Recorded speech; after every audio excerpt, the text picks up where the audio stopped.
Welcome to incredible explain. कभी कभी ताबही दरवाज़ा खटखटाकर नहीं आती, वो चुपचाप आपके घर के अंदर घुस जाती है।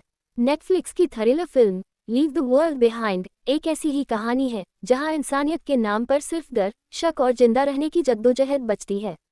आइए जानते हैं पूरी कहानी।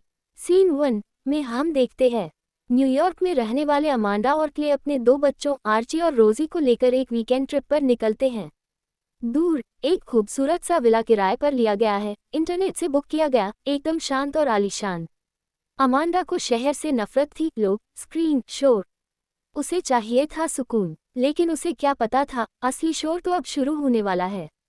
सीन 2 में हम देखते हैं सब कुछ परफेक्ट, लेकिन अचानक जैसे ही परिवार विला में बसता है, टीवी बंद हो जाता है, इंटरनेट चला जाता है।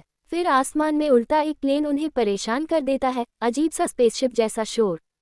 सीन 3 में हम देखते हैं रात के 2 बजे, दरवाजे पर दस्तक। अमांडा घबरा जाती है। क्ले दरवाजा खोलता है, सामने एक बूढ़ा कपल खड़ा है, GH और उनकी बेटी रुथ। GH, माफ कीजिए, हम ही इस घर के असली मालिक हैं। शहर में ब्लैकआउट हो गया है, इसलिए हम वापस आ गए। अब घर में 2 परिवार हैं, एक जो छुपने आया है और एक जो डर से लौटा है।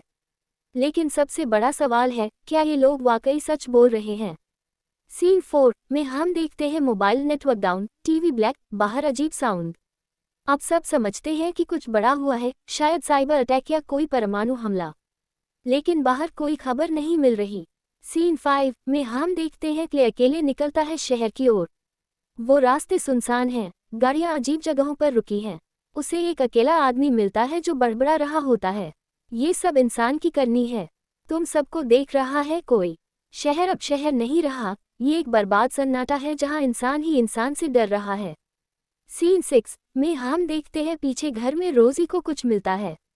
रोजी घर के पीछे एक बंकर जैसा दरवाज़ा ढूंढती है, लेकिन किसी को कुछ नहीं बताती। अमांडा को उन दोनों पर भरोसा नहीं, उसे लगता है ये साजिश है। लेकिन रुथ कहती है, दुनिया बदल चुकी है, अब तुम सोचो कि कैसे जिंदा रहना है।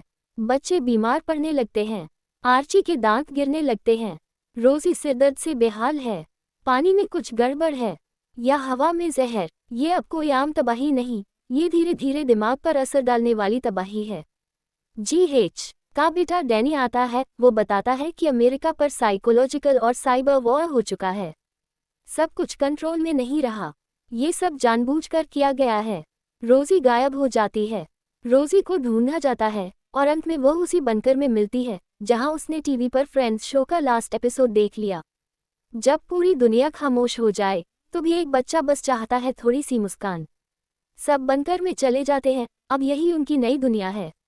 रेडियो से आवाज आती है, इमरजेंसी ब्रॉडकास्ट, अगर कोई जिंदा है जवाब दो। कभी कभी दुनिया का अंत भी एक नई शुरुआत होती है, लेकिन क्या हम सच में इसके लिए तैयार हैं?